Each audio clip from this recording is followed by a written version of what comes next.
Welcome to Writers Blockbusters, the show where we treat the final edit of the movie like the script. I'm one of the hosts, Bob Rose, at Thundergrunt Bob on all the different social media crap. And now the other guys are going to introduce themselves.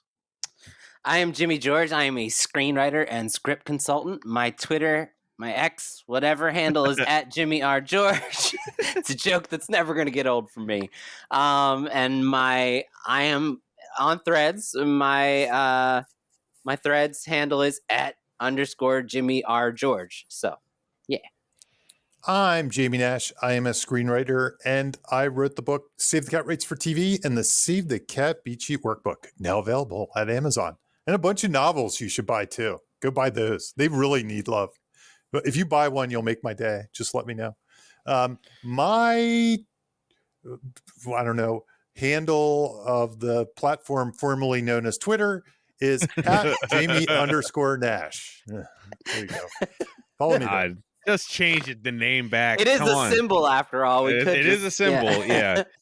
R.I.P. Paul Reubens, right?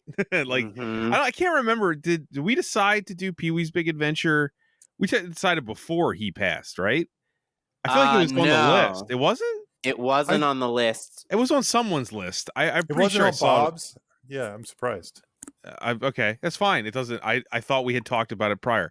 Either way, we're doing Pee-wee's Big Adventure today. R.I.P. Let's before we get into the outline, let's go around the table and talk about what our experience with the movie is. Who wants to go first? I'll go. Okay, sure. Yeah. I was one of those kids who. So this movie came out in '85, so I was only 5. But I definitely was one of those Saturday morning cartoons, Pee-wee's Playhouse viewers. And I used to wake up at like 5 a.m. on Saturdays on my own without an alarm. And we had this weird. Our station played like weird, like children's church chorus from like a local church, and then at 6 a.m. the Saturday morning cartoon started, and I believe Pee-wee's Playhouse was like at the tail end of that, like after like noon, and then Ernest was around the same time. I remember them kind of being back to back, so I was definitely one of those kids who grew up with that and loved this fucking movie then. I had the toys, I had the Pee-wee figure. I almost put the action figure exercise on this topics, but I didn't. Watching it back, it's definitely hits different as an adult for me. Like, I see everybody like fondly, like the nostalgia is hitting them really hard when they rewatch the movie after Paul Reubens' passing. And for me, like, I guess like adulthood has killed the child in me, because I have a harder time getting into it as an adult. Like the comedy wasn't hitting as much as it used to when I was younger, but I love this movie. So yeah. Cool. Yeah. And Jamie? I don't think I saw this one in the theater. I'll tell you my Pee-wee history is, I think the first time I saw Pee-wee really knew about Pee-wee was MTV. He was very popular in MTV, like around 83, 84, 85. And I know he had a show on HBO before that, but my family was too cheap to get HBO at the time, so I never saw that. But MTV was part of basic cable. And he had like a takeover, MTV day, and he might have went to spring break on MTV. He was all over MTV. MTV Music Awards, stuff like, he'd make appearances and stuff like that. And so I was a fan. I was a fan of his. I kind of liked these kind of comedians. Like, I didn't see him as a kid performer at all. So my experience was he was a stand-up, essentially, doing some kind of performance art, kind of like Andy Kaufman. Mm-hmm. I was into like comedians like, at the time, Judy Tenuta and Emo Phillips, and Pee-wee to me would just fit right in with some of these characters that would do stand-up, but do this weird character and do a whole thing. So for me, I was into Pee-wee for that reason. But I think I saw this movie which is really rare because like every other movie that I'll list in the box office top 20, I saw in the theater, but I'm not positive. Well, with the couple exceptions, I'm not positive I saw Pee-wee in the theater. When I saw, I think I underestimated it.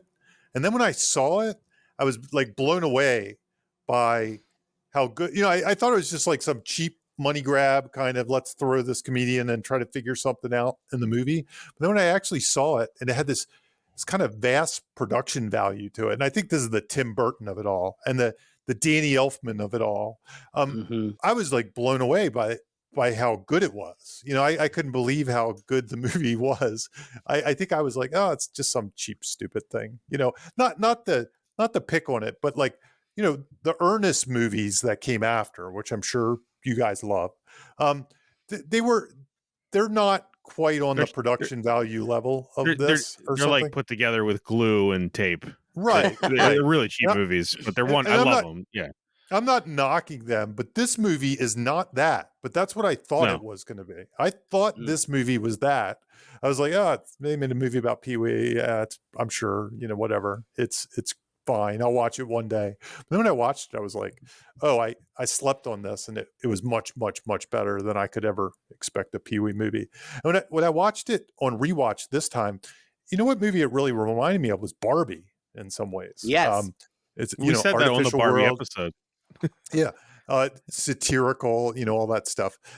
It doesn't have the big thematic swing that Barbie has, but everything else, it's done on a certain level. It's done bigger. It's kind of this heightened, almost blockbuster feel of sorts of filmmaking. So, anyway, that's my experience. I don't think I've seen it that many times though. Despite everything I just said, this might be my third watch of the movie. It might be my second watch. I think it's probably third or fourth or something, but I don't know. It might be my second. My wife knows this movie. You saw it originally, memorized. And then until now, you haven't until seen it. yesterday. until yesterday, I'm not sure that I ever saw it again.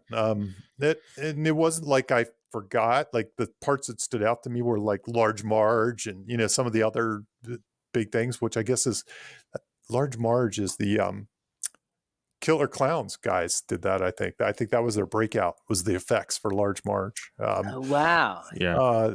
I think that's what got them all their stop motion work. But yeah, I don't know. I probably saw it a few times between now and then, but it's not many. It's less than 10 for sure. Well, 10's still pretty good.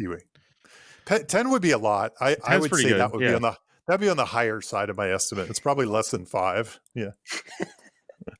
I was okay. Like I said to the guys before we started recording, I didn't sleep well, so if I sound off on this, and just know that. And also, like, I'm gonna talk about how much I love this thing, but then later Jimmy's gonna quiz me on stuff, and I might not get all. So I'm softening the blow now on that. I feel like any listeners of the show, they might remember the Wayne's World episode or the Jurassic Park episode. I really got like wistful and lofty and poetic at the beginning of those about what those movies mean to me, and I think it fits right into that Mount Rushmore for me personally. Like, unlike you guys, I don't think I've ever stopped watching this movie. It's been a constant in my life since I was a kid. Oddly enough, literally 2 days ago, by chance, I came across a photo of myself from 1988 opening a Pee-wee doll on my birthday. I'm not even kidding. I found this at my mom's house. I found a photo of me opening a Pee-wee doll. I'm obviously a little bit younger than you guys, so to me, I came to it through VHS, TV, cable, repeats, and everything. But that doesn't really. I don't really have anything to say about that. The only thing I'll say about this movie is that while like a movie like Jurassic Park is the reason that I fell in love with cinema, this movie is easily the most formative piece of inspiration I've had in my entire life. Because like when I was younger, there's like the thing that makes you fall in love with movies, and then there's like the thing where you're like, whatever this is, I want this to be a guiding light. You know what I mean? So anything I've ever done creatively since I was a kid, there's always Pee-wee's always in the back of my mind, specifically this movie too. Like Pee-wee's Playhouse, of course, but like this movie specifically, there's always a piece of it whenever I'm thinking. It's like on my holy trinity of inspiration, which is like this, Kids in the Hall, and UHF.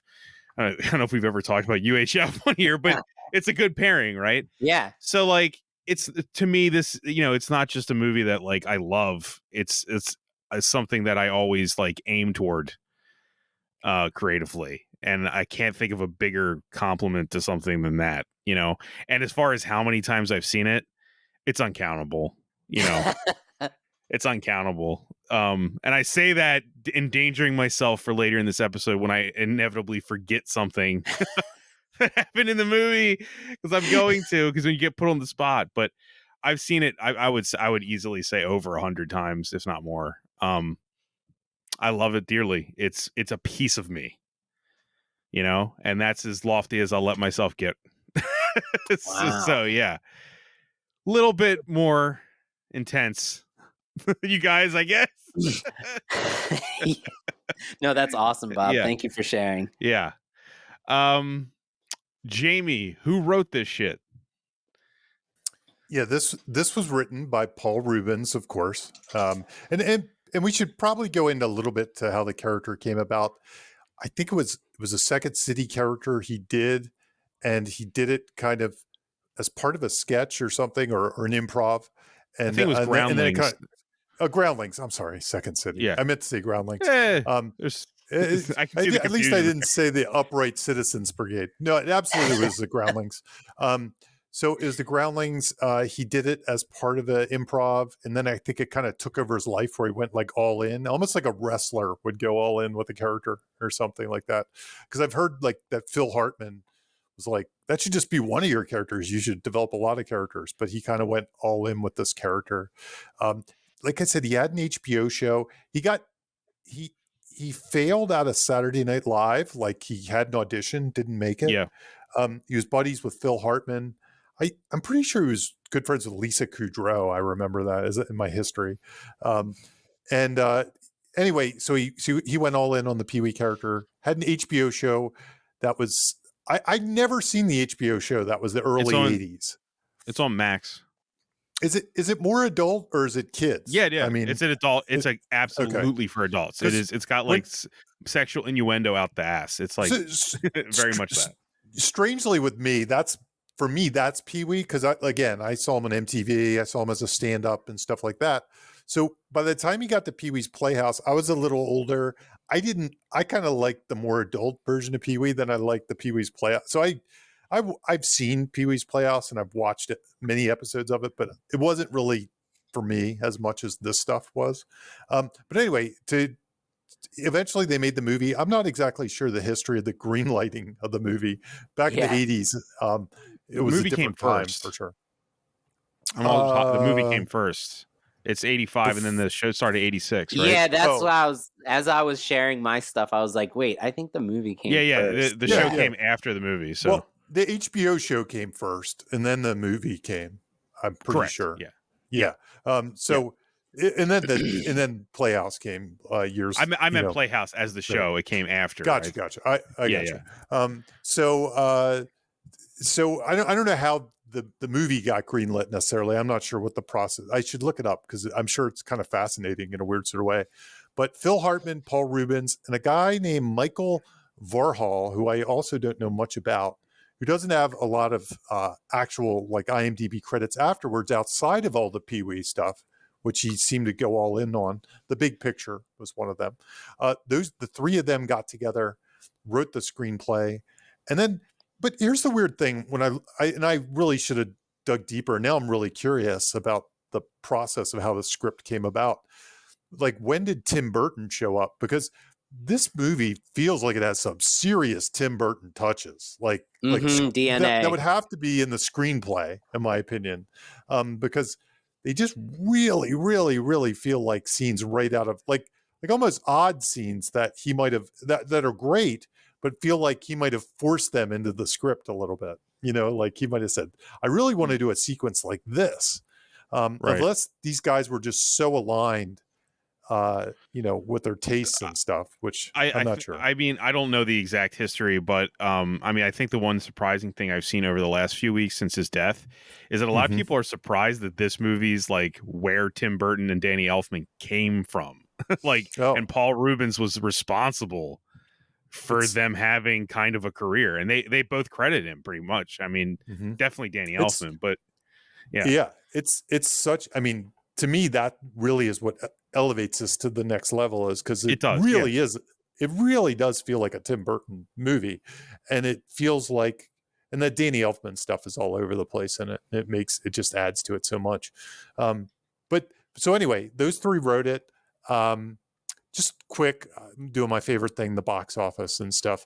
And there's something especially. You love your lists. I love my list. So this one was 1985. It finished 15th and made 40 million domestically, close to 41 million actually. But here's the thing that I point out with this movie. And so it finished in 15th. That's a year Back to the Future was number one at 190 million, compared to Pee-wee, which was 40 million at 15. Beverly Hills Cop was 157 million that year. Rambo: First Blood Part 2 was 150. They were the three big ones. And then Pee-wee is back at 15. Just to give you an example of some movies around it. Mask was number 12 at 45. The Breakfast Club was at 45. Pale Rider was right in front of Pee-wee at 14 with 41. And then right behind Pee-wee was Brewster's Millions, E.T. the Extraterrestrials re-release, and Jagged Edge. Wow. Wow. And then some other movies that are interesting on here. Spies Like Us, which I almost think in my head like a failure. That made 35 million and was number 20. 21 was Commando, which I feel like was a exploitation pick that made above its numbers. And Teen Wolf is back there at 33, Silverado, St. Elmo's Fire, things like that. But here's the thing I want to point out about Pee-wee, and why I think it is kind of elevated to blockbuster status. If you look at all these movies, and I'm including Spies Like Us, which Spies Like Us opened on 1,700 theaters at the time. Back to the Future, 1,500. So Spies Like Us opened at more theaters than Back to the Future had, which is interesting, because then Beverly Hills Cop opened on 2,000. If you do all this math, so most of them are opening 1,500. 2,000 is the big releases. That's how many theaters it gets. Yeah. Pee-wee opened on just 894, and had a $7 million budget. So I think much like how I discounted it, I think the studio might have discounted it and might have overperformed based on how many theaters they opened it up on. It opened August 9th, which was kind of a dead zone for the summer back in the day. I don't know. I guess it's similar to that now. So I think it feels like it was an overperformer even back in 1985. It's kind of one of those things where they didn't know what they had, and a lot of people didn't know what they were seeing. Like, you know what I mean? It's a little bit before its time, and so they probably were kind of shaky about releasing whatever the heck it was. Absolutely. So one thing that's come up in doing this episode has been Sid Field has come up. I think we've talked about Sid Field, right? On a little bit, surprisingly, only a little bit. A little bit. We haven't mentioned him that much in 105 episodes. But Paul Reubens himself has talked about writing this movie and using Sid Field's screenplay, right? That's the name of the book, screenplay. It's yes. Should I read that quote? Is that how you want to start the section? Yeah. Okay, so here's a quote directly from Paul Reubens. I believe it's a few years ago during an interview. He's talking about writing the movie, and this is about Sid Field. It's a 90-minute film. It's a 90-page script. On page 30, I lose my bike. On page 60, I find it. It's literally exactly what they said to do in the book. There should be like a MacGuffin kind of thing, something you're looking for. And I was like, okay, my bike.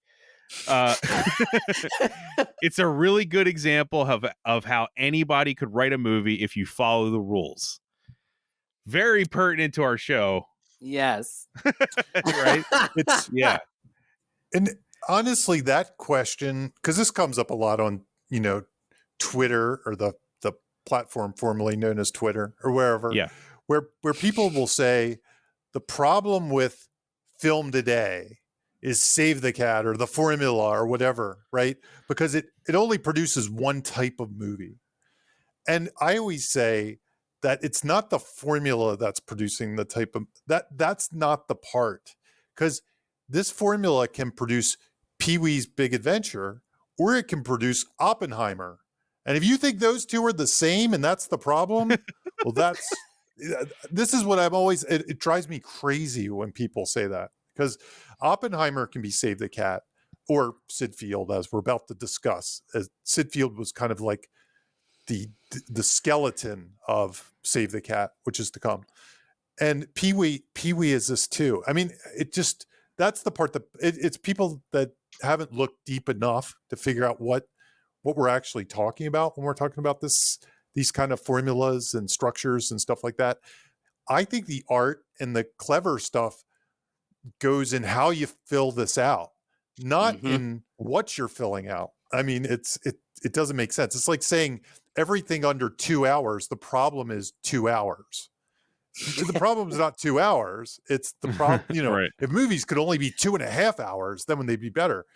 The problem, and I don't even know that it's a problem. I'm not saying it's a problem, but I think the variance comes from how you fill in the 2 hours, not the 2 hours itself.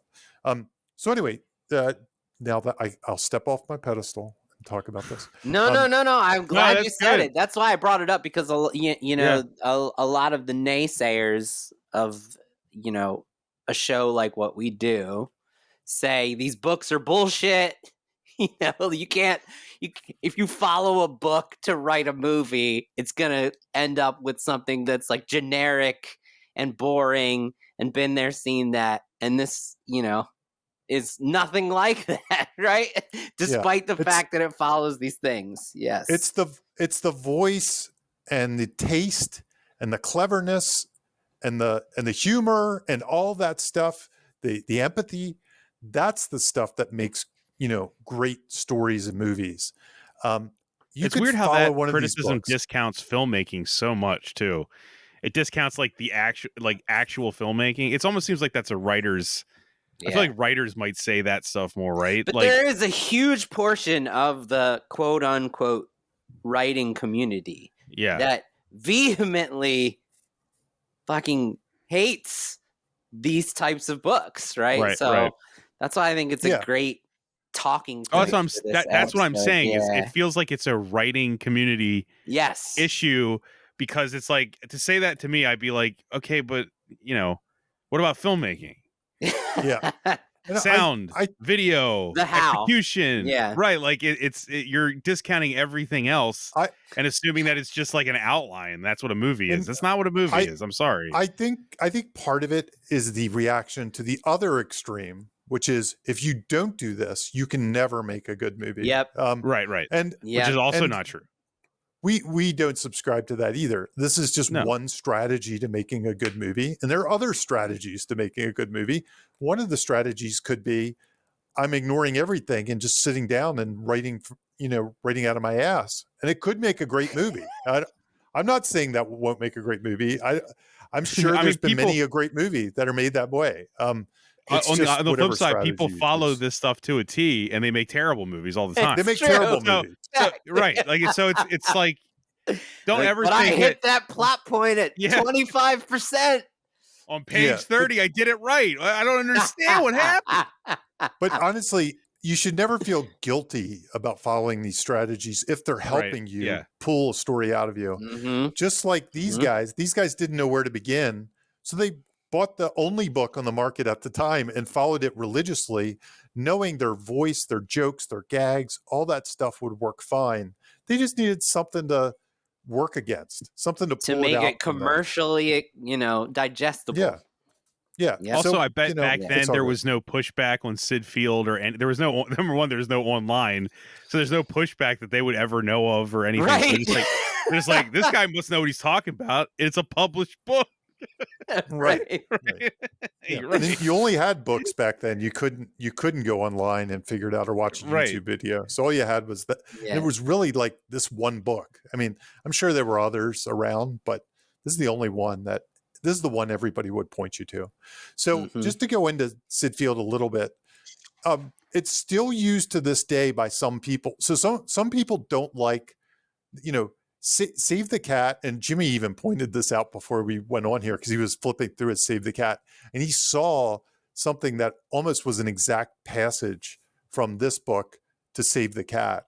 And if you look at if you look at Save the Cat, and I came from a Sid Field background, I had read Story and Sid Field and The Hero's Journey when I started learning about Save the Cat, when I met Blake Snyder and he started to talk about this stuff, and I recognized right away he's just to an extent adapting that other stuff and mixing it up. He was taking pieces from each part.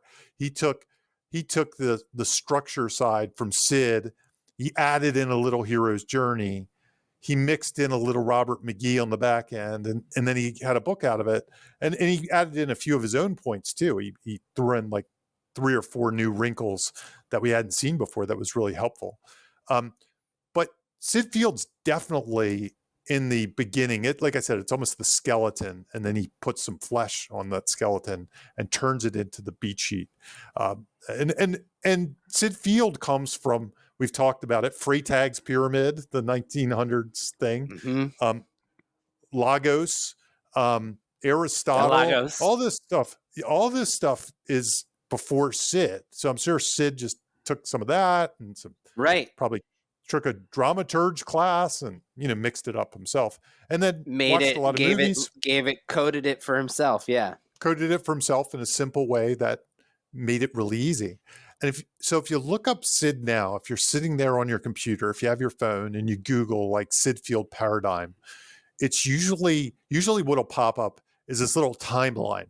It's a timeline, and the big thing that he said, which is the first thing I tend to teach when I teach structure, is 3-act structure is basically act 1 is a certain, act 1 is 25%, act 2 is 50%, and act 3 is 25%. So act 2 is as big as act 1 and act 3 combined.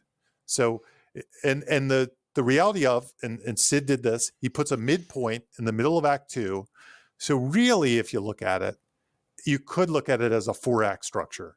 Act 1, Act 2A, Act 2B, Act 3. On top of that, he calls Act 1 the setup, he calls Act 2 the confrontation, and he calls Act 3 the resolution. So it's super simple. You set up some scenario, some situation, some story. The hero is in confrontation. It's tension, it's obstacle, they're trying to achieve a goal, but there's all kinds of things happening. And then the 3rd act, you resolve it. You take away the tension. Do they get what they want or don't they? And Sid is pretty much that simple. And the advantage some people prefer to this day to go to Sid as opposed to Save the Cat is they do feel like they have more freedom. They're not as stuck on like, oh, the fun and games or bad guys close in or what's the all is lost. There's more freedom. Now he does have a couple beats, which we'll talk about, and then we'll give you an example from Pee-wee. He has a couple beats he talks about, and they were the first place I heard these beats. But you don't have to fill out all 15 things. It's not as rigid. So if you want more freedom, maybe Sid Field is the way to go. Now, what most people have though is they read Sid Field and they say this isn't enough, and they want more beats. They need help. Like, what do I do for that first half of? But if for some reason you just don't feel that, maybe Sid Field is your thing. Maybe you'd prefer not to have that extra help. Most people do. Okay, so here are the beats. I'm calling them beats. I'm kind of Save the Cat, turning into the Save the Cat. It's hard not to because it's so similar. But he has three different things he talks about. I don't know, maybe he has more than that, but inciting incident, which I believe in the book, this is what's funny. In Sid Field's book, if I'm remembering right, when I read it in high school, I think he said the inciting incident usually happened around page 15. Does anybody remember that? Do you remember that? I don't remember. Okay. Which is funny because then Blake came around and said, page 12, always page 12, right? So for his catalyst, which is the same thing. You sped it up. While you're going through it, I can probably find it. Is there a new book? Is there a new screenplay book that's like page 5? Yeah, exactly. The updated version. Yeah. So keeps getting faster to like a more TikTok-y. for some reason, I just remember his book was a lot about take your watch. These things always happen at this point, and it was like 15 minutes was the time, and I thought it was so smart because I knew 15 minutes was the magic mark where the inciting incident happened. So then he has things called plot points, and if you're a Save the Cat person, these are very similar to the break into 2 and break into 3. So plot point 1, or what I call the lock-in, is when the hero commits to a goal and then begins to actively pursue it in the new world. So they take up the quest. That's plot point 1. And plot point 2, this one I get a little shakier on. I'd almost have to go back to the book because, I'll tell you what I've read, what I've saw online about it. It's basically when you commit to winning the day in the third act. It's basically the break into 3, which is something new comes along and you're like, we're going to do this. We're going to win the day. And it turns into act 3 and your goal in act 3. What I remember from the book, though, is it kind of mixed the all is lost and the break into 3 a little bit together, but I might be remembering that wrong. But I always thought the plot point 2 did that in Sid Fields. But in simplistic terms, break into 2, break into 3 are your plot points. And then he has these other things called pinch points, which nobody really talks about or uses, I think. But they're kind of, they fall in the first half of Act 2, somewhere in the middle, and the first half of the middle of the second half of Act 2, and they're kind of moments of tension or conflict. They're specific moments of conflict. If I remember correctly, the first pinch point, is a moment that hints at the bigger conflict to come later, and the second half is. I'm not exactly sure what the second. Here's the definition. Pinch point 1, which is Act 2A, the first set simplified, the first set of major challenges for the protagonist. Pinch point 2, the challenges are, which is in the second half of Act 2. The challenges are more difficult, and the protagonist is overwhelmed and defeated. What's weird is, to me, this is the reason I never liked the pinch points. Shouldn't that be stuff all the way through Act 2? You know what I mean? Yeah. That seems like it would be innate. It doesn't seem like, it almost hints that there's only one moment of conflict in the first half and the second half. But I don't know. Maybe if I read it, that's because it's looser. Yeah, exactly. Yeah. Whereas I would instruct that all those scenes have to have conflict and tension and stuff like that. It's not just one particular spot. I'm sure he's probably saying that too, but we're just simplifying it. Yeah, we're not reading the book. This is just like an outline of it. Yeah. So. Right. So, I mean, with that in mind, to go through Pee-wee, we'll skip over the pinch points for now since we don't have a total understanding of them. The inciting incident, I'm going to take the bike getting stolen. Yes. I mean, okay. Obviously, yeah. Like, straight up. He even said that in his interview. And the plot point 1 would be going to the tarot reader. The tarot reader, yeah. And go to the Alamo, basically. Yes, it's at the basement of the Alamo. Right. Yeah, He's locked in, Jamie. He's locked in to the mission. And so are we. That's our that's our mission. Yeah. The midpoint would be the Alamo discovery, I guess. It's is that, do you think that's what it is? It's like when he goes to the Alamo, I think, and it's not there? I think that comes later. It's I think it's when he's, I don't know. There's a point where he gets on the train and he doesn't see that the bike is, he just missed the bike and they're going the opposite. He's in the car with. He's in the car. The fork roads. And, the fork roads go away. But he. But that feels too early to me. That feels too early. That feels too early. He doesn't. Yeah. And also, he doesn't realize that's happening. That's for us. Yes, that's for us. Honestly, the Alamo feels like the midpoint, even though I know it's Alamo, off. Yeah. because it feels like a false victory. It's like he finds the Alamo, but there's no basement. You know what I should do? I have the script right here. I should go to page 45 and see if it's right on 45. Well, it could be a formatting, or Tim Burton, or could have come in and added stuff that screwed up the pace. No, Jamie, I kind of agree with you. Looking forward at like Act 2B, I think that you're right about the Alamo in 2A. Yeah, it seems to. I feel like you're right. Yeah, and then I guess plot point 2 is like when he discovers like the kid has it in Hollywood, because that kind of instigates the finale. Yes, that's the whole thing now is it has momentum toward the finale. Yes, toward the finale, right? And where I do think at the Alamo is the classic midpoint, whether it's in the middle or not. I'm not exactly sure.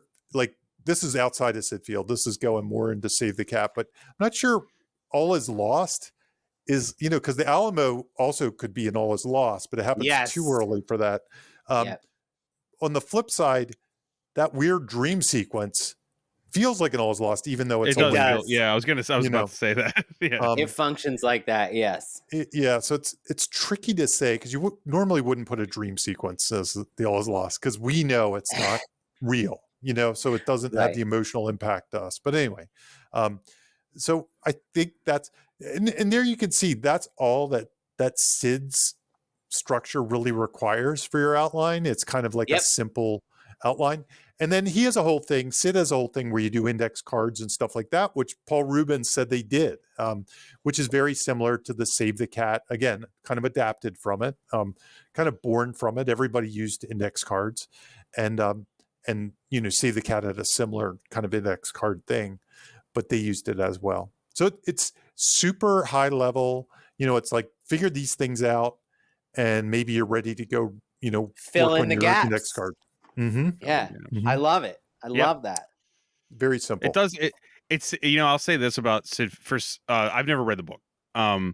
It does feel to me almost less daunting. There's just like a few guidelines, and it's just like Save the Cat. There is a lot to remember. I've read Save the Cat, but I've read it like twice because I forget everything. Honestly, no offense, Jamie. Yeah. There's just a lot to remember. There's a lot of small stuff. Yeah. Yep.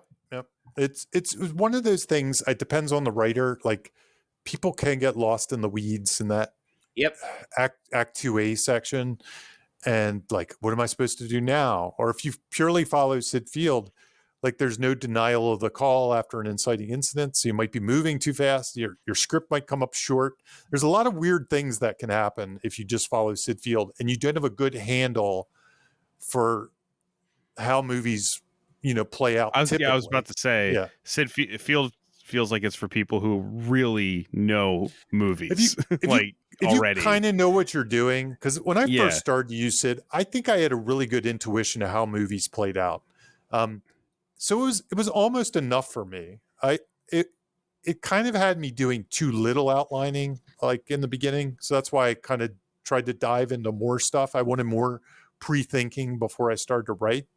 But yeah, I think it's okay if you're somebody that really almost has it when you first start, which some people do, just because they've watched so many movies or they just think in a certain way. It might be enough. It might be enough to just go do that and take off. It's a little bit more than pantsing. But so it's not for everybody, but some people. Sid Field paradigm. So after 105 episodes, we finally broke down Sid Field's paradigm. in a bit. Yeah. We talked about him last episode, so I guess he's getting a lot of love, right? Yeah, right. That's a perfect segue into talking about what Save the Cat genre this movie is, right? Yeah. So immediately while I was watching it, Jamie, I was like, I really want to hear what Save the Cat genre Jamie thinks this is. Do you want to break down the two that I laid out here? I feel like this is a bingo situation, right? It's a bingo card. Yeah. It's very funny too, because I had your question triggered in my head, but I have a very clear and easy answer for it, I think. But your question when I was watching triggered for obvious reasons. So Save the Cat genres, as I've talked about many, many times here, so I'll do it quick. they're patterns of storytelling as opposed to like blockbuster genres. So unlike comedy and horror and sci-fi, save the cat genres are actually what kind of story are you telling, not audience expectations, not tropes. They're not about tropes as much. I mean, they do have some common elements, but it's not so much like, oh, well, there's going to be a final girl in the horror movie or something like that. They're more like how you're going to tell your story. So it's easiest to describe by example. Some of the ones are buddy love. Buddy love is a story about a relationship between two people. It can be a romance. It can be a buddy cop movie. It usually has two people who are either forced together and kind of have to learn from each other, even though they might hate each other, or it's about two people that love each other, but through some complication, they can't be together. And that's a buddy love. Monster in the House, which we talk about quite often on this podcast. It's what most horror movies are. There's a monster. There's a house they're trapped in. And the monster could be metaphorical. It could be psychological. It could be all kinds of things. The house can also be metaphorical. It's kind of like the trap. It could be your body. It could be the world. It could be a spaceship. It could be a haunted house. And a sin that brings the monster somehow about. And most horror movies are that. So I'm going to go through two now that are the ones that kind of come up with this movie. The first one is Full Triumphant. Full Triumphant is a genre where there's a fool, and the fool isn't necessarily a fool. Sometimes it's the smartest person in the room and everybody else is ridiculous. It's not it's very necessarily common. an insult. Yeah, exactly. Yeah. So Legally Blonde we came up with was a full triumphant. Because the fool is usually an underestimated person. Like people look at the person and for some reason they say, this person, is a goofball. This is a fool. And the world thinks that. The world thinks that of the main character. But then somehow that character overcomes all that, teaches the world a lesson to an extent, and wins the day. And that's Full Triumphant. Golden Fleece, which is the other one that this movie kind of lurks about. The Golden Fleece are commonly road trip movies. They can be sports movies as well. They have a prize at the end that they're seeking, something they're on a quest for. They have a road, whether it's real or metaphoric, or even time. Time can be a road in some ways, or a season of baseball or something like that. And they usually have a team that you bring together, but not always. But sometimes you can bring a team about to go on the quest, and they all kind of a Wizard of Oz kind of thing. In Blake's book, he has one whole chapter that's called the Solo Fleece. He breaks down into 5 different types of Golden Fleece movies, and one whole section is the Solo Fleece, which is the people who don't have a team. The movie examples. So like this. Like this. Right. Yeah. Yeah. And my argument would be this one is a Golden Fleece. And here's why I don't think it's I don't Full think Triumphant. you have to argue that hard for that. Yeah. It's pretty fact. I'm going to debate it. Okay. All right. The reason, so it came up to me for a second too when I was watching and I was thinking about the podcast. And I was like, what are we going to talk about? And I was like, is this a Full Triumphant? And here's why I don't think it's a Full Triumphant. I'll tell you why I don't think. I think because the world does not underestimate Pee-wee at all. In fact, they treat him like he's kind of cool. The neighbors treat him like he's kind of cool. The whole world is weird. Dottie is in love with him. Yeah, Women she's respond in love to with him. him. The neighbor doesn't roll his eyes at him for being like the goofy guy who's doing some weird thing in his lawn. He looks at him like, oh, it's Pee-wee. He's pretty cool. Simone respects him. Yeah. So I don't think he's underestimated. I just think he's an oddball in an odd world. And that's why I don't think it's a Full Triumph. Okay. But yeah, that would be my argument. I feel like the people on the road, for the most part, do treat him like he's a weirdo. It's only the few characters. That's my pushback. Is for me, the second act is just one situation after another where he has to earn respect, and common ground, where he is basically looked at as like a weirdo, except for like the one or two connections he makes with the people, you I know? think there's like a half and half thing going on Yeah. with both of you. I think that looking at somebody, 'cause Pee Wee's a spectacle of a guy, like you in the movie, like people stare at him, kind of Yeah. puzzling. But I think I also agree with Jamie that there's like they don't disrespect what they're That's seeing. So okay. they're looking at him at this like oddity aberration of a person, but Yeah. they're also Okay. kind of and like the parts that you're talking about where he has to win over people, like the biker bar. It's honestly just because he's like, shut up, I have to make a phone call, and then knocks their bikes over. It's not because he looks and acts like Pee Wee. You know what I mean? So I think Okay. that there's a half and half there going on. I was gonna ask you, Jamie, because you've brought up, and when we did the Planes, Trains, and Automobiles episode, which is comparable, you called it a buddy fleece, which is what Blake calls it, a hybrid of the Right, buddy right. love and the golden fleece. And I think there's an argument to be made that this is a full fleece, right? Which is not in his book, but in Blake's book. But the reason that I bring this up is because, as you said, Jamie, it's a great tool. Identifying what your genre, what your save the cat patterns are, is really helpful at the brainstorming portion of writing, to be like, okay, what are movies that are similar to this? How did they execute this? How can I execute my story to hit those same emotional, moments with my own thing, but then use what they did to subvert it, and I just think, Right. this And does all those golden fleece things, and it does all those full triumphant things. Yeah. right. The full triumphant thing, and honestly, the reason it clicked in my head, it's not like a ridiculous notion by any stretch of the imagination, because usually stories like this are full triumphant. If you have like some wild, wacky character, usually what you do is you put them in a real world. Like you put Pee Wee in the real world, almost like Barbie to an extent. And Barbie wasn't Yeah. that, but you put Barbie in the real world, and she's Yeah. a fool because everybody might look at her like she's crazy. I don't think they really did that with that movie either. Forrest Gump But is a great example of That's a that. Forrest yeah. Gump. But we kind of know that they're the most fun, interesting character. And sometimes they're even oblivious to the fact that the world sees them that way. Kind of Legally Blonde to an extent is that way. But that is not happening in this movie. I don't. No, I don't it's feel. not. You're right. But Pee Wee's like successful and loves his life, and right, he's, like his he's almost neighbors like love James it. Yeah. Bond. Like he's kind of this cool Yeah. guy. Like he's sexy and cool and fun, and like nobody's like that. Like Pee Wee, the biker gang respects him, and Yeah. they think he's like on a friend level with them and shit. To By the Jimmy's end of point, it, yes. Yeah. But to Jimmy's point, one of the things full triumphant movies do is that character is really cool and wins people over and changes them. And I think that is something Pee Wee does in this movie. He's got the arc like, of awesome occasionally. Yeah.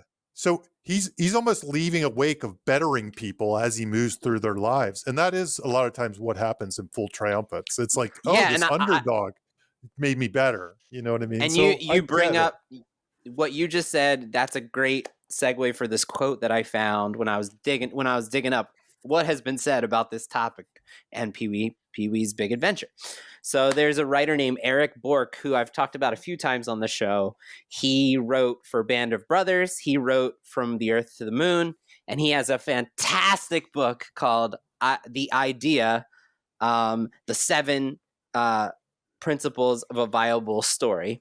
And he says, this is a quote from, he's got a blog where basically on the blog, Jamie, he takes examples of Save the Cat genre examples and talks about how you can use that to identify what genre patterns you're working with and write to those. So this quote, it's a little long, but I think it's good. It backs up the debate we're having. He says, one key feature of the full triumphant story is that the main character tends to have better values than the other characters, values that might not seem like they're important or useful early on, but which end up winning the day. And while these characters ultimately go through some sort of transmutation, they don't fundamentally change. Instead, who they are becomes valued and successful, and they step into a prouder, more fully realized version of themselves. Generally speaking, the fool is surrounded by more worldly types who value money, power, position, and are either ruthless or idiots. And the main character typically has an ally or love interest or someone who likes them, and may or may not have a specific antagonist. And I feel like Pee-wee doesn't have a specific I feel like that describes this movie. Well, Francis sort of, but yeah. I guess Francis is the antagonist. Yeah, Francis is, if there had to be one, there is Francis. He's just barely in there. He's in there in the front end, he's in there at the back end. He's more like a plot device than he is an antagonist. Right. He's an archetype, which we're going to talk about in a minute. Yeah. So anyway, it was fun to bring up because I didn't know when I was watching this I couldn't put my finger on which one it was. Yeah, and I think you make a valid point for having, because you could be informed by both if you're making a movie. Yeah, like if you're writing a movie like this, it could be helpful. Yes. Mm-hmm. Yeah. I don't think there's any problem with combining genres because it gives you more information about what you're writing, not less. Sometimes, I guess it could get messy if your plot was kind of all over the place and you really needed to focus on something. You know what I mean? Like if it was really like you were skipping the Golden Fleece journey because you were doing something like a monster in trying the house to do the other stuff. Yeah. Then it could get messy. But the weird thing about the genres, some of them, like Full Triumphant, don't really. I'm going to say there's some other level to this where there's almost like the genres that are about plot and there's something else about character. You know what I mean? Like, because most buddy love movies have a plot still. Like Beverly Hills Cop is buddy love, but then it still has a plot, whether it be a caper or something else. And I think there's some weird blog I need to write one day that mixes it, that says like this is about plot and this is about, and these two almost always need to mix and match, or I think there's something. So are you saying like the want is one genre pattern, the need is another? I think so. I think there is something to, because I heard a great simple quote the other day, and it wasn't credited as to who said it, but it was basically a simplified: want is plot, need is theme, right? So yeah. Jamie, you should do that. So. Yeah, there probably is. There's probably something to be had there because a lot of them, superhero is it's strangely not a plot in his genre. It's more talks about the characters. It talks about what their backstory is. But then there are ones like Monster in the House, Golden Fleece, and stuff that are dude with a problem. They're pure plot. They're just plot. Yeah, and that could be the recipe for figuring out which hybrids you work with. Yeah, I like that. It's kind of funny because I always lean toward the pure plot ones because that's what I'm usually chasing when I'm figuring out the genre. And it's probably why I'm picking Golden Fleece over Full Triumphant, because that one speaks to plot and the other one speaks to character. That gets you the road trip story. But the Full Triumphant gets you the Pee-wee journey, the Pee-wee's character's journey. Yeah. Right. Legally Blonde, if we took the Full Triumphant aside, there's probably a plot genre that also, that matches it with the case. It's probably a Golden Fleece or something. You know what I mean? She's got to win the case or something. But anyway, the road is the length of the trial. Yep. Yeah. Exactly. Yep. Exactly. It tracks. It tracks. Yeah. Okay. Do you want to talk about the wake up scene? Whose point is this? I think it's Jamie's. It has to be. This is mine. It was another wake up, alarm clock scene. It was a breakfast scene essentially. I saw somebody. It's funny. I saw somebody post on like Facebook the other day. Why do filmmakers keep putting toothbrushing scenes in all the movies? I have noticed there are a lot of scenes of people in the mirror brushing their teeth. It's just such a common thing that you see. We've talked about it. I feel like Yeah. we've talked about it several times, is that it's kind of the innate thing in when you're young and writing or a filmmaker, you start a movie like you start your day. And it's Right. kind of the hack. That's kind of a hack thing. Now in this movie, there's a lot more going on to kind of cover that up, right? Much like Barbie, this movie, Right, yeah. you like it because it Same, shows it shows the fool. It shows Pee-wee in his element. It shows, and it's the Tim Burton part of it. It's all that production value and the weird decorations in the house or how he lives and all that kind of strange breakfast machine. stuff. Yeah. It's this whole thing that's setting up. Okay, this is the world of this movie. So he has a giant I get toothbrush and he puts tape on his face, and like it. Yeah, right. That's how he gets his face ready for the day. He puts tape on it. Yeah, and it's almost like that's needed because for people like me who knew Pee-wee from MTV and stuff like that, maybe we know the character, but you need to just, without having like some dramatic version of learning about the character, you just need to know who this character is before the movie starts. Almost, it's like, this is how he lives his life, this is who he is, this is his point of view.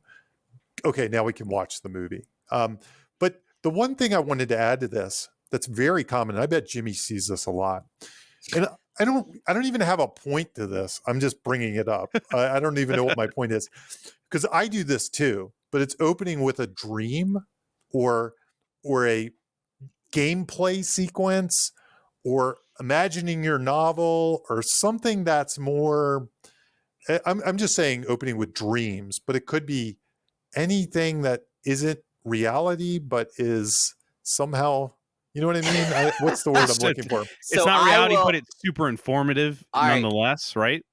I will go into a spiel on this. Okay. Since Jamie, you set me up for it. No, so a very. I was hoping Jimmy would go into a spiel because I got nothing. I got nothing except pointing my finger at it. No. I have a couple. It's your point. It's your point. No, I have a couple things to say on it, and I think there is something instructive about this film's use of it. So, get out your bingo cards. I read amateur scripts 5 days a week. For those of you who have never heard this show before. And one of the most common openings for an amateur script, and when I say amateur, I'm working with a lot of people who this might be their first script, their second script, their third script. They're generally the people that my clients are new to the craft. And, for all of Phil Hartman and Paul Reubens' experience in the comedy, they were inexperienced at writing screenplays. And so kind of speaks to that, right? One of the most common ways that I read an opening scene is a dream. And often that dream, my friend Jeremiah Lewis, a fellow screenwriter, he calls it the false start. And that's the bad way to do it. So the bad way to do this would have been if Pee-wee was just having a dream about like going about his day that didn't involve the bike whatsoever. Or an even worse way. So imagine imagine this movie opening with a big, huge dream sequence, just like we had, that's fun and colorful and gives you the vibe right away. But the bike is not in it at all. It's not there. And then now, the even worse way to execute opening with a dream, imagine if Pee-wee's not in it at all. And you just have this elaborate, like Jamie said, gameplay. Sometimes it is like virtual reality. Why would somebody do that? Alt reality. No, because I'll give you I read a script once that opened, it wasn't even the same genre. It was like it opened with like a 5-page zombie horror comedy in a high school, and then it woke up and it was like a middle-aged man who was like remembering like imagine, but he wasn't even in the dream. He was just like remembering high school life, and as a zombie comedy, like it had nothing to do with the premise whatsoever. Like the rest of the movie wasn't horror, the rest of the movie was just like regular old drama. That's the type of thing I do read that quite often. You say, why would anyone do that, Bob? Like people do it all the time. Yeah. Okay. I can tell you why they do it. They do it because they're told that the first page has to grab your attention and you grab it. And sometimes maybe their story just isn't that. So they throw a dream in there at the beginning or something. But the other reason people do it, and this is everybody has this problem when they write their first screenplay. They've been saving up ideas for so long. They just want to find places to stuff them. And they're like, I got the zombie sequence. Dude, I got to they put it fucking somewhere. kitchen sink the script. They kitchen sink Absolutely. it. It's Exactly. the kitchen Very sink common. effect. Like, oh my God, I've had this awesome zombie comedy scene in my head, and they pop it in this movie that has nothing to do with it. It usually takes writers Just make three a zombie comedy. Well, It's like- see, it usually takes writers 3 scripts to get that out of their system. That's my take. Is it 3 same. scripts in, then you're like, okay, now I understand why you don't do that. You know, or I had all these great ideas. I think some of them are worried they might only get 1 script for one. But then by the time they get to the second, third, this they're is the starting to one, evolve so I out have of to it. put everything into it.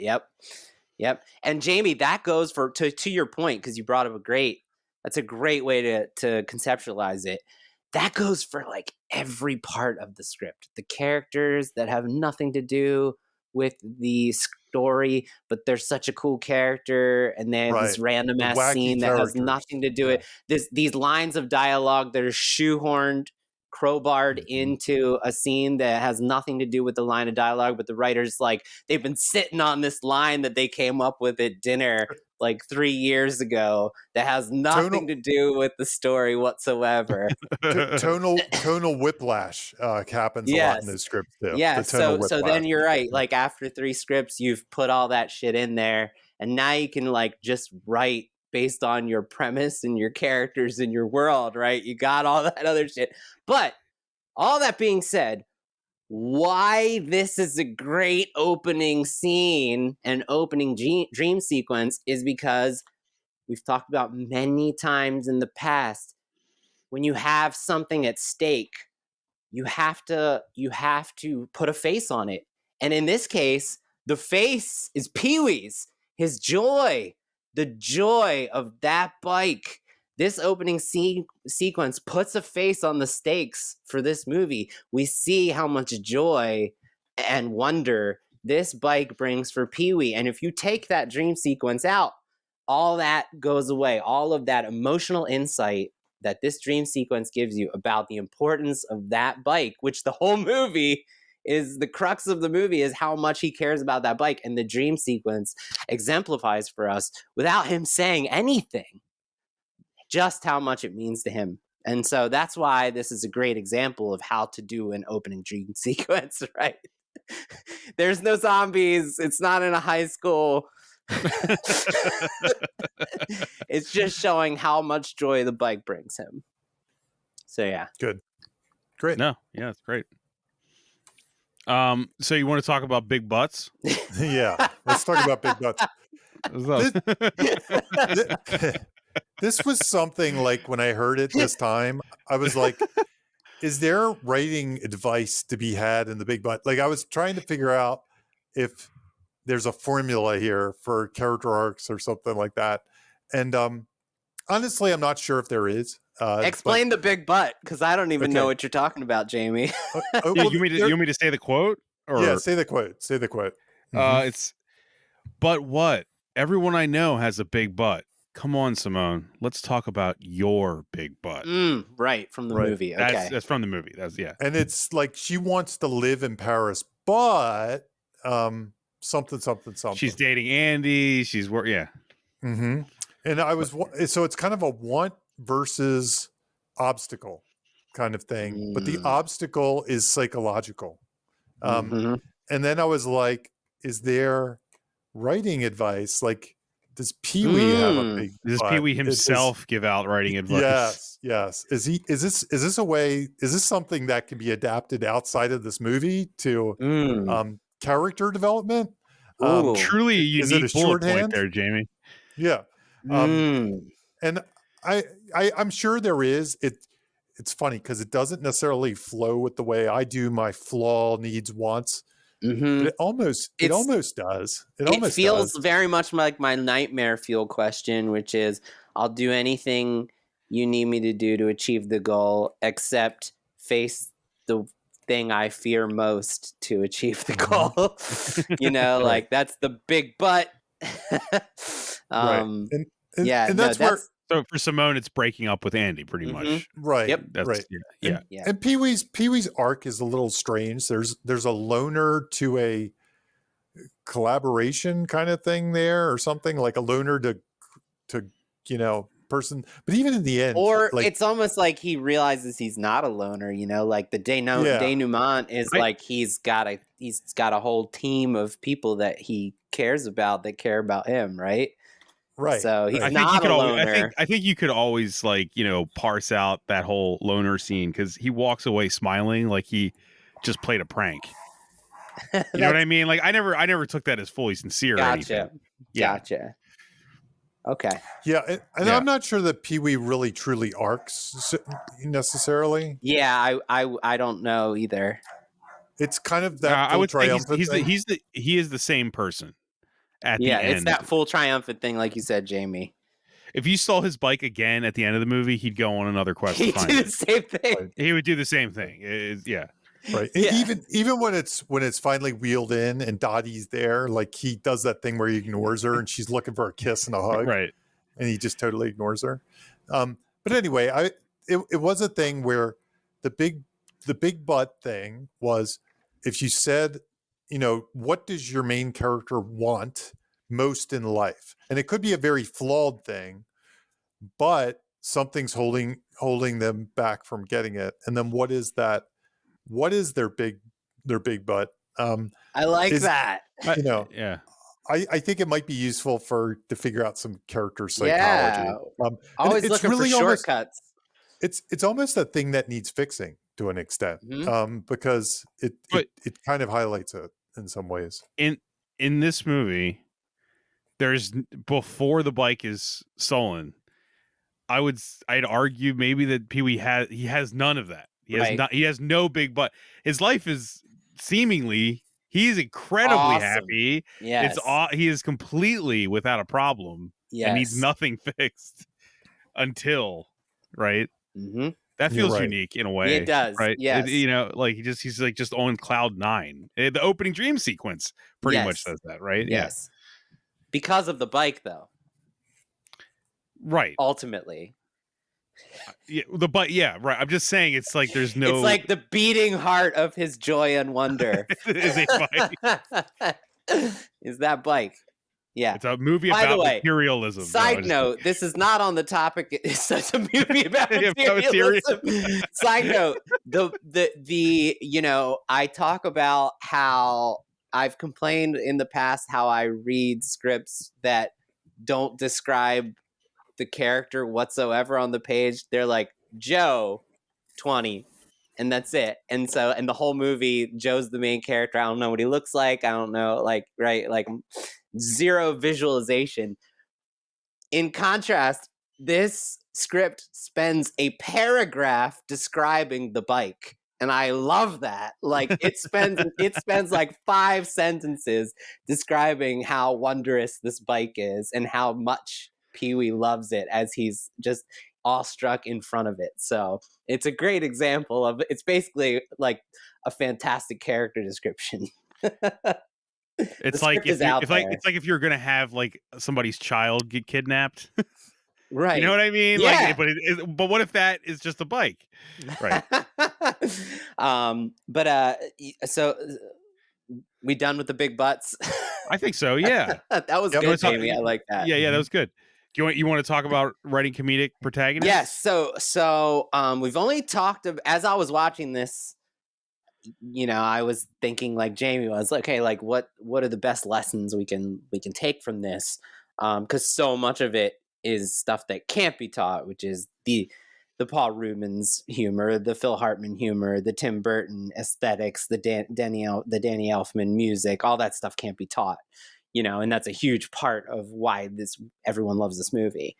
But we talked about this one other time, so if you like this topic, listen to the Wayne's World episode. So there's 2 great books by the same writer, and this is Steve Kaplan, and he has 2 books. The first one is called The Hidden Tools of Comedy. And in the Wayne's World episode, we used a bunch of techniques we broke down and showed how Wayne's World uses these exact techniques. And I debated doing some of this because Pee-wee does like 4 or 5 of them, but I didn't put those on the list. But one thing that this movie does a great job is the idea of a non-hero, which is Steve Kaplan in his book says humor thrives between a person's aspirations and their limitations.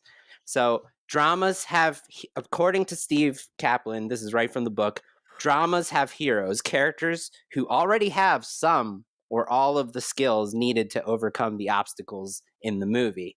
Comedies have non-heroes, masters of their own disasters, characters who have few or none of the skills needed to overcome the obstacles ahead.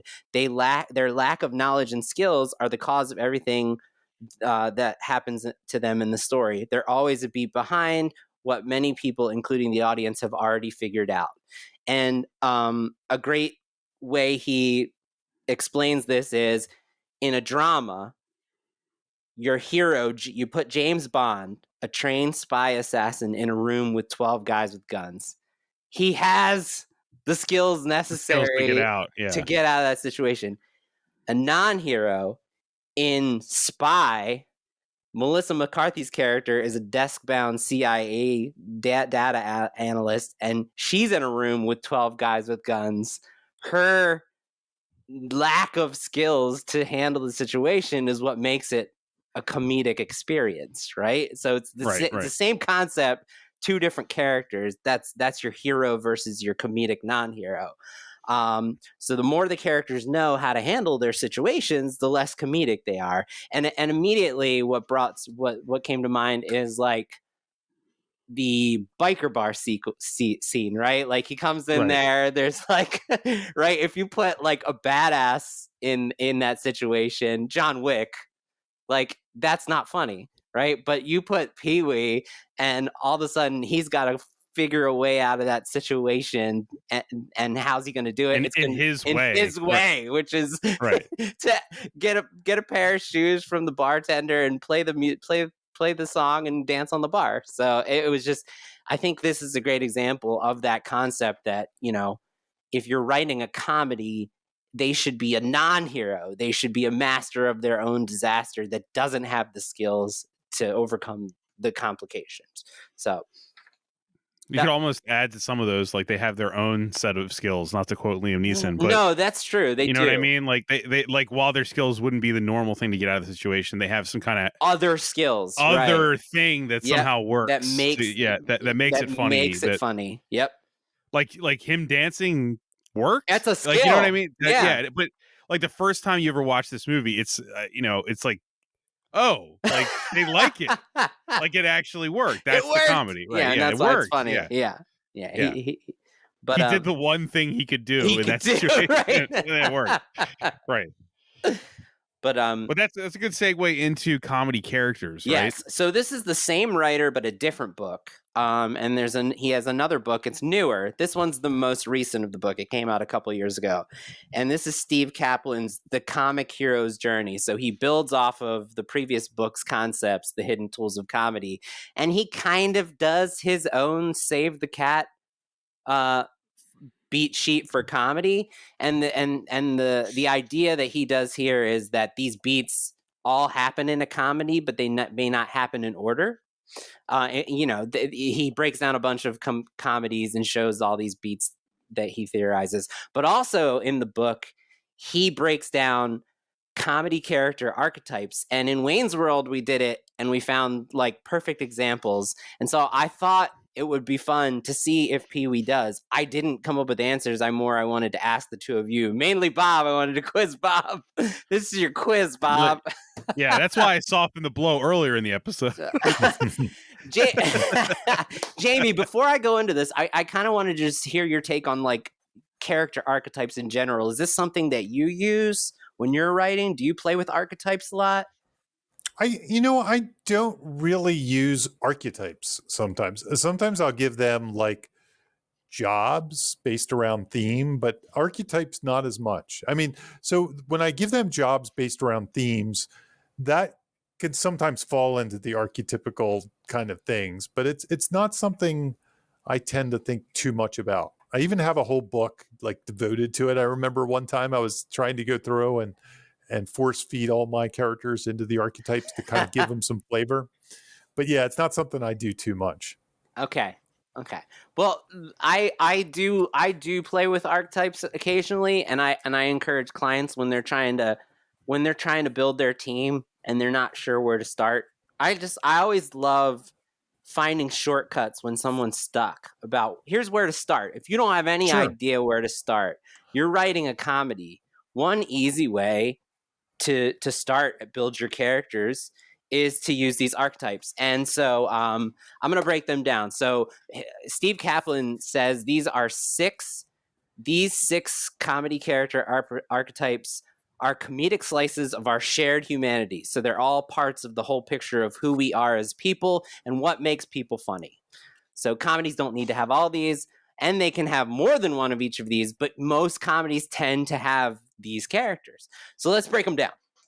And then I'm going to quiz Bob. God. Okay. Okay. All right. This one's going to be easy.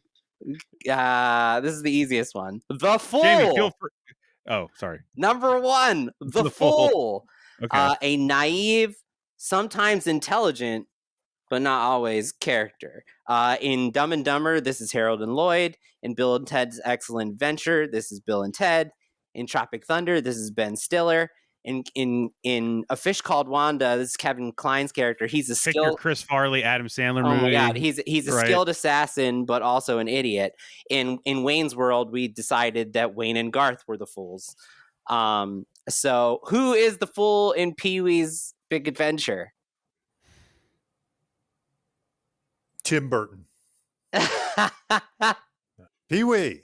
It's Pee-wee. Yeah, it's Pee-wee. I was actually just waiting for you Bob's to say Pee-wee. overthinking. No, I was just waiting for you to say it. This is your quiz. This is your quiz, Bob. I mean, that wasn't a question. That was okay. That was too elementary for Bob. Come on. I'm sorry. That's Yeah. beneath Okay. Second, number two. Feel free to jump in, Jamie, if you want. Yeah, no, here. please, yeah. And I'm not saying they're all in this movie. This is more to discuss. I'm one for one. I'm going to stop there. I'm already batting 100%. All right. Jamie's leaving with a perfect score. 1,000%, actually, I'm batting. Yeah.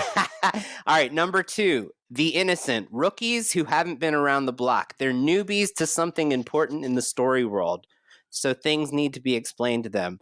And examples from his book are Diane in Cheers, Steve Carell in The 40-Year-Old Virgin, Mathazar in Galaxy Quest. We didn't come up with one in Wayne's World. Go ahead. Yeah, you know what's weird about that with this one is because there's not really a world particular. The road is a world, like, maybe the bomb or something, the guy on the train or something. But the road could be the world, I guess, in some ways. I'd maybe throw in Dottie a little bit, but Dottie comes up later in my list, but I have an advantage over you. That's a hard one for this movie. I mean, maybe Simone. Makes sense.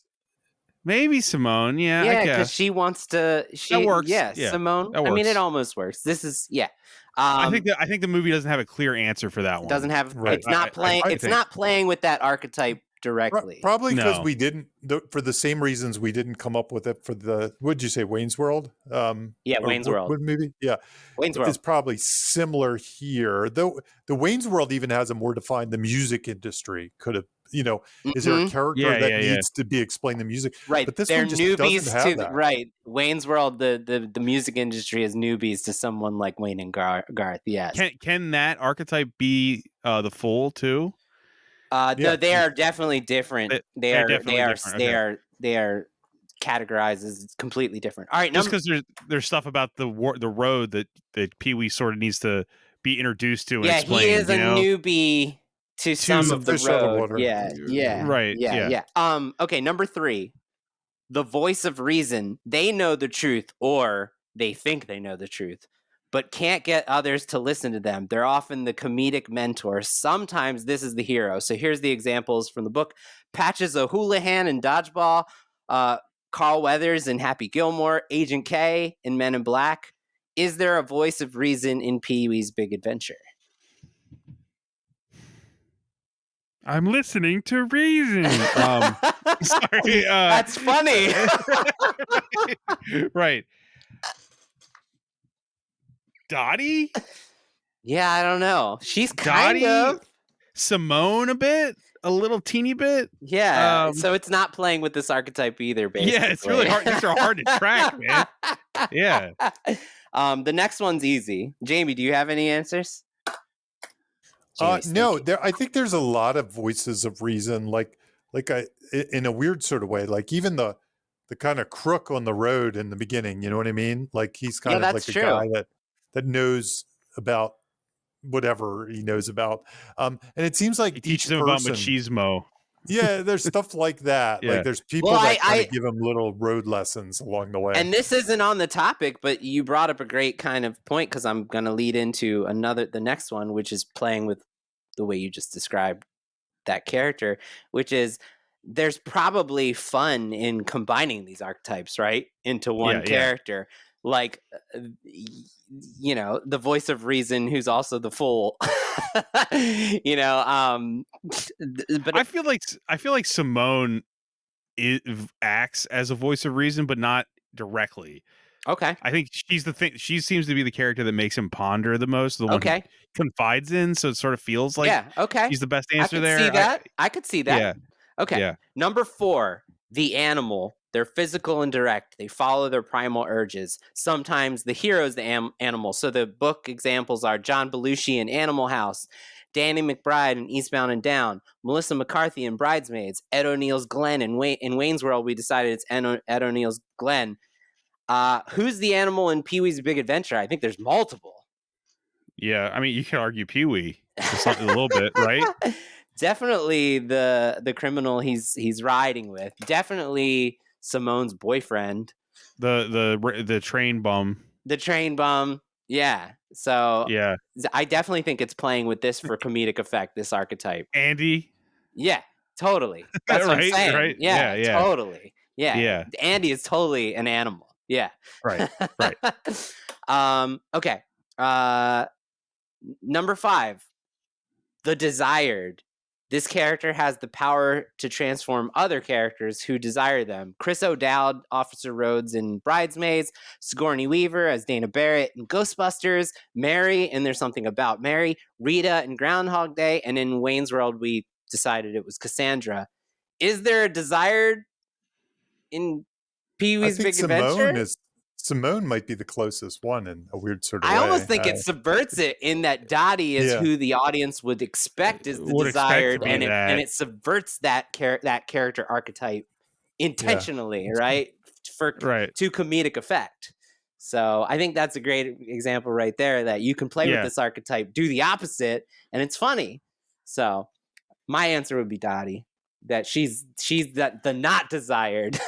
my answer is the bike. The bike. The bike. Yeah. Yeah, the bike is the desired. Yeah. Yeah. Okay. Number 6. The trickster. The indispensable comedy archetype character. They live by their own rules. They draw outside the lines. I mean, they're either, it does sound like Pee-wee, but they're either in disguise or help other characters take on the disguise. Jamie Lee Curtis in A Fish Called Wanda. Josh, the friend in Big, helping Tom Hanks's character. Styles in Teen Wolf. Benjamin in Wayne's World. Sometimes the trickster is the hero. Phil in Groundhog Day. Robin Williams in Miss Doubtfire. I think there's multiple tricksters in Pee-wee's Big Adventure. I mean, Pee-wee is a trickster. Yeah. He fits that. He goes to the magic trick shop. He goes to the right. But so Mario, Mario could be a trickster. Yeah, right? I think Francis is a trickster. Yeah, I can see that. I think Francis it fits the trickster in his archetype. own way. Yes. Yeah, He's totally. sort of a hybrid between the animal and the trickster, right? He lives by his own rules. Yeah. He's actively deceiving almost everyone. I mean, Pee-wee dresses up like a nun to get the bike back. Like, that's definitely trickster behavior. He's literally in disguise. So, anyway, I think even him messing with Dottie is like a trickster. He's a trickster in that way. So maybe he's not the fool. Yeah. So anyway, again, these are the fool, the innocent, the voice of reason, the animal, The Desired, and The Trickster. I think these are great starting places for you, at least. If you're out there, you got a comedy, you don't know how to build your character roster yet, this is a good place to start. I think you could come up with good ideas that play with these, subvert these, combine these, and get yourself a nice list of very interesting characters right off the bat. So, yeah. Bit of a testament to how odd this movie is, how that was really difficult. Yeah. Actually, nothing. I mean, there's only one or two that felt like a clear answer. Like that did not have clear answers. When I go through that list, I instantly, even the ones that I didn't list, it brings up so many comedy characters. Like each one of those, I can think of so many so quickly. So I think it's a really impactful tool. Well, and I was going to say, the segue here is the reason some of those were so hard to answer is because this is like a road trip movie. Yeah. And Pee-wee is going from new character to new character. New place. New place every mini worlds, right? Right. Yeah. Right. There's like and he's not taking anyone with him. Yeah. So it's hard to answer those archetypes. Mm-hmm. Right. Solo fleece. So road trip movies. You want to talk about them?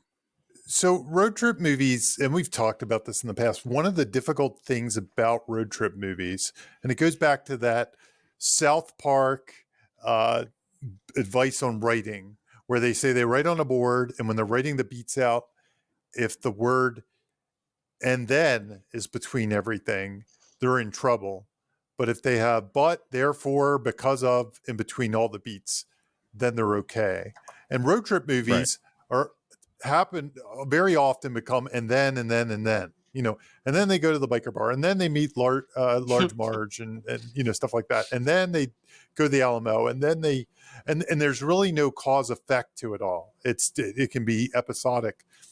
The better ones, like the advice I usually give, is if you can shuffle your things, like if you can mix one of the encounters with the other and it doesn't change anything, then you should, but therefore, you should go back and probably try to figure out some kind of cause effect between the two, or at least some kind of escalation or tension where, the thing I used to give an example of is if you had, and then they get pulled over by the cops, and then their car breaks down, and then they do, maybe, and then they get pulled over by the cops, and then they get away, or because of that, they drive away and crash the car.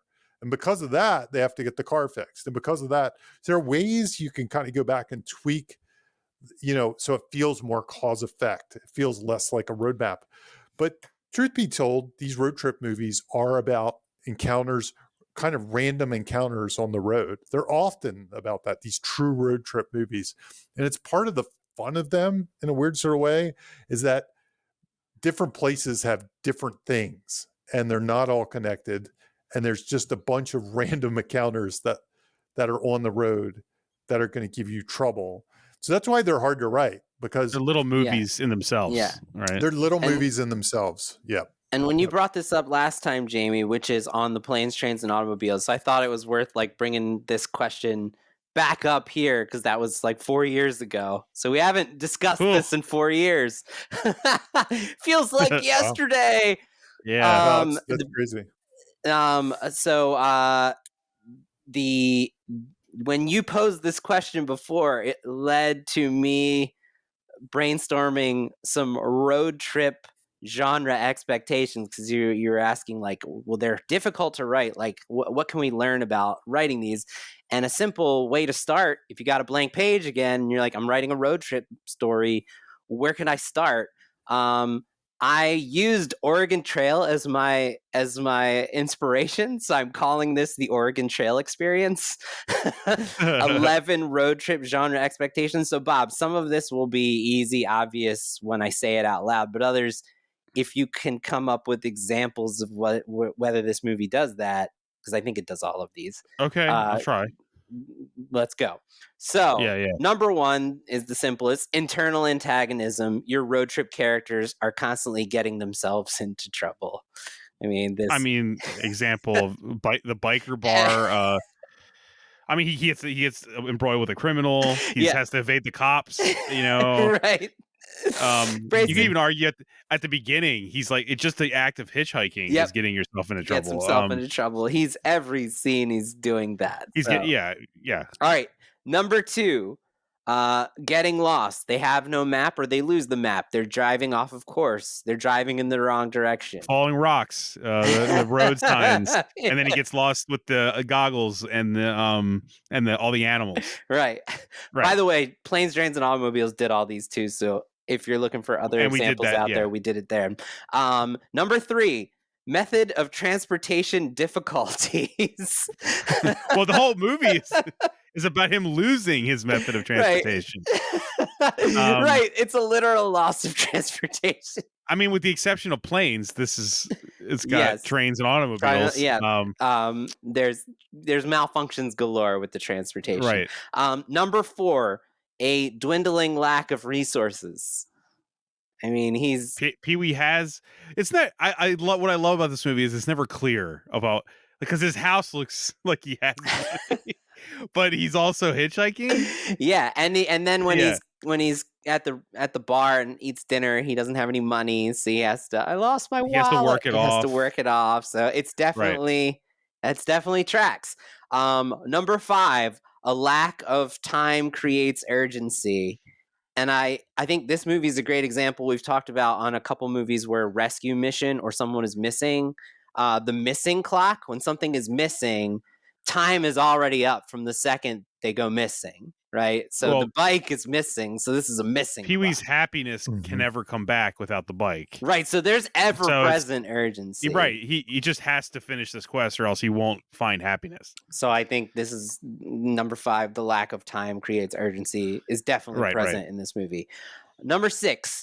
Also, I would add in there, sorry. It's okay. I would add that the dream sequences keep playing up the fact, the 2 nightmare sequences play up the fact that his bike is in imminent danger of, being destroyed. Yes. Exactly. So while it might not have that exact, it builds it in the audience. Like segue. Number 6, primal stakes. You just described. Sorry. No, you just answered it. That's great. Yeah. Yes, so there's got to be some primal stakes for the trip, and Bob just described it perfectly. Imminent imminent danger of destruction of the bike. I mean, Pee-wee views like his bike being destroyed as like visions of hell. Yes. Like, it's right. Number 7, a primal reward for the destination. Get your Same bike thing. back. Get your bike. That joy. Mhm. Also, joy. he gets to be famous, sort of. Yeah. in his way, he gets to be famous. Yeah. Number 8, mini goals on the map toward the destination. Well, I guess the Alamo would be. That's the it. destination. That's I don't the think this one destination. has the mini goals. I don't think it really has. We got to go here first, and we got to go here, because typically in a road trip movie, you got to go to multiple places before multiple places are on the trip. You know? He's just sort of going to point A, and then eventually he's like, "Oh, I got to go to California," and we don't see the trip to right. You're right. Yeah, you're right. There isn't really much of that. Maybe the train becomes but it's not really. So it's number 8. So mini goals on the map toward the destination isn't really there. Number 9, quirky road characters. I mean, take your pick. Yeah. Number 10, memorable road set pieces. I mean, it's galore. Every fucking scene in this movie. Right. Like I said, the falling rocks, falling off a cliff. And this is the last one, number 11. A character waiting at home or at the destination. Speck and Dottie. Yeah, man. Definitely. I mean, he may not want to have an intimate romantic relationship with Dottie, but she is his friend, and he does have his dog. Yeah. You could argue that everyone at the drive-in sort of also fills that in a little bit. They're all his friends now. Yeah. And his reward is, so he's got his bike and he's got them. It definitely delivers the Oregon Trail experience. And if you're out there and you got a road trip story and you're not sure where to start, try playing with those genre expectations. That at least is going to give you 11 ideas right there. You know, Very as you cool. were saying, I didn't flub that up. as you were saying them too, one that occurred to me that is in all these movies like Vacation and stuff, and I don't know how to put it, so you'll have to label it and add it to, maybe it was already there. It's recurring antagonists. You know, Oh, I it's didn't like put that. I had a quirky. So like in road Vacation, characters. the attractive woman in the sports car. that's a good example, or even the family that keeps popping in. Yeah, The no, and Randy in Quaid or something. in Pee Wee, it's Simone's boyfriend for Well, sure. not in Vacation. They only pop up in the one Is scene. Jamie, let's add that to the list. That's number. We'll put that. I'll put it in order. Yeah, recurring antagonist. That's great. Yeah, it seems like, you know, they wrong somebody somewhere, and then that person Somewhere keeps on the popping trip, up they and causing wrong trouble. someone, and that person keeps popping up. So, Yes. Sort of Andy for this. Yes. Sort of. I mean, it happens once, but Yeah. No, but that character keeps Yeah. popping up. Yeah, definitely. right. Yeah. That tracks, Jamie. That's great. Yeah.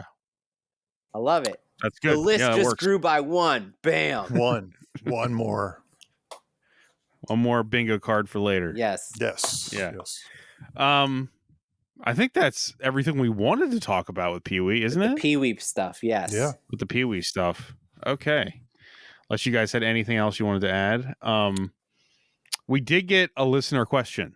Yes. Speaking of the bingo card Yes. joke, we all if for anyone I just realized like we don't, because it has been a while since we talked about this, but whenever we say bingo card, it's because we, especially Jamie, has to say the same stuff a lot when we talk about movies because you're talking about the same things, right? So we had a listener named Michael Rusk who made a joke post. I think it was on Twitter. Yep. And 4 he made years like a bingo ago, card. he made the post. No, Yeah. no, 10 it's years probably like ago, Michael 1 Rusk. or 2. Yeah, 1 or 2. He made a bingo card with all the phrases and tropes of this show, kind of to rib us a little bit. And he used was our right. graphics, and it's a hysterical. It's great. Every single. It was our show experience expectations, right? Like, Right. Every single thing on there you're gonna hear in every episode. And he's right. I mean, that's just the nature of the beast here. So yeah, Michael Rusk made this awesome bingo card. So whenever we reference bingo card, that's what we're referencing. But he is the person that asked a question this week through the email, through the official email of the show, which is, you want to say it right before I read this? What'd you say? What's the email? Oh, sorry. writersblockbusterspodcast@gmail.com. Yep. So he asked us through the official Gmail. So I'm going to read this, and this is actually not for Jimmy. This is interesting. It's for specifically me and Jamie. In the most recent episode, Jimmy expressed some difficulty in revisiting Silence of the Lambs due to being older, less impressionable, and overexposed to a significant amount of problematic content over time. Jamie and Bob, do you also find yourselves in a similar situation where there are movies you once adored but no longer do for any specific reasons? We talked, me and Jamie, we broke the rule a little bit and talked about this slightly before we started recording. But Jamie, I'll let you. Yeah, go ahead. Do you have an answer for this? Yeah, my answer is I can't really think of any. So it's a kind of a boring answer, right? It's a shame I can't say. So Jamie's answer is no. Thank you, Michael. I do not like Hot Shots Part 2 anymore because I've canceled Charlie Sheen. No, I'm just kidding. I like Naked Gun and OJ's in it. You know, I don't know. I can think that's compartmentalize OJ. You know, so no, I don't really have anything. I tried to rack my brain if there was anything like that. I kind of can contextualize that when I loved it before, I can channel that and rewatch it. Because I understand why people have issues. Like if you were watching Kevin Spacey in a movie and all you could think about was Kevin Spacey now and his issues, or for, you know, James Woods or something, you know, and you didn't like James Woods now, but I still like James Woods as an actor, and I can kind of say I enjoy the movies he's in, and topics like that too. So I don't. I mean, I'm just stretching out my answer to say I can kind of No, is my I can't think of No. any. Yeah, Really okay, long the way answer to is say no. no. I know. Mine's a little, I guess, more nuanced in that I have talked about. Gosh, I feel like the past like 10 years of my life have been talking about this subject because, you know, we kind of throw everything in the garbage now, and I'm really good at watching things in the context of how and when they were made, but I also think that throwing them away isn't good. I think we should talk about why this is not okay. Like we kind of did with Silence of the Lambs. Mm-hmm. Like, we talk about why things aren't okay, acknowledge it, but I think it's okay to I think I can still enjoy it. There are some things that I don't watch anymore as much because it does bum me out about like how like I don't really want to watch the first Revenge of the Nerds much as a piece of entertainment for myself because there is some movies that just like, as somebody who watches a lot of comedy can age like milk, and sometimes Absolutely. as an older person there's a couple comedies that just are super awful and mean. I would say the first Revenge of the Nerds, the second Revenge of the Nerds, I'm down. but the first one is a really kind of a gross movie, and like, so I guess that's my answer. Like I really kind of don't want to rewatch that much. But normally I'm kind of with Jamie in that I can watch stuff, still enjoy it, and recognize and discuss the problems therein. I I think I So think you hit on something for me. I'm not a huge rewatcher. Like I don't rewatch things over and over I and I over again. am I am Yeah. though. Yeah. So So for that reason, maybe I just don't encounter this issue as much. Like most of the stuff I'm watching is new, and about the only time I rewatch nowadays is if I'm really bored and I can't remember a movie. Like that's honestly, that's usually if I'm like, I'm a little fuzzy on this movie. So maybe it'll be fun again, because I haven't, and usually that's not my favorite movies. It's like something I saw one time that was moderately fun and I'll rewatch it. But, or for this podcast or research or yeah, right. something like that. I was gonna say So this is your rewatching assignment, yeah, pretty much. pretty much the only time I'd rewatch something to see if. So instead, all my memories of whether I liked a movie or not was kind of in the past and how I ranked it when I saw it. So I think that is part of the reason why. So I don't have the distraction of modern me necessarily analyzing some of the things that I might not like today that I liked back then. Yeah, the older I get, the more I realize how weird I am in that I'm a rewatcher. Like that's apparently not something a lot of people do. So like, because to me that's the point of movies. You recorded them for a reason. You didn't record them to watch them once. I'm like, if you like that, go watch theater. I think it's a Like, testament to just we have so much that's right? There's coming so out. There much to used to watch. be Right, so few movies that come out every year, just in and the you could couple totally do that. hundreds. Now there's thousands a year. So, yeah. I guess. Yeah, the one thing I would say is by my nature of being a rewatcher, I feel like in these discussions, rewatching movies that have older themes and some stuff, I've always been a little bit defensive about. Like, you can still rewatch this and be an adult about it. So I still enjoy quite a bit. I would pull out. We did Bill and Ted's Excellent Adventure on this show. You guys know how much I love both Bill and Ted, the first two Bill and Ted movies, and the third one, but the third one's not in this point. There's in both the first two Bill and Ted movies, there's two homophobic slurs. Right? I mean, that's just the truth.